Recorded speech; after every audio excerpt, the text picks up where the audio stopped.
either Gaza or Lebanon.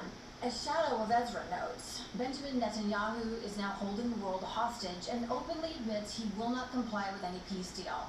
Instead, Netanyahu says he wants to control all of Gaza and will continue the war in Lebanon. We do not leave as long as Israel's security arrangements are in place. And then Shadow of Ezra says it's time for Benjamin Netanyahu to be arrested, which, by the way, he is officially considered a war criminal in the international court.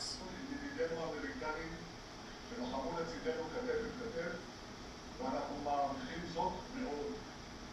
אנחנו נמשיך לנווט את דרכנו בתבונה ובשיקול דעת, לשמור על הישגי הממשלה, לשמור על הישגי המלחמה.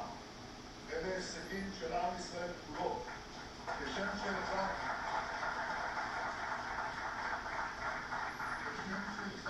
לביטחון והשגשוג לעוטף עזה, כך נחזיר את הביטחון והשגשוג ליישובי הצפון.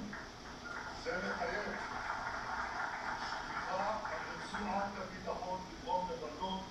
זה מחייב שלא נצא משם כל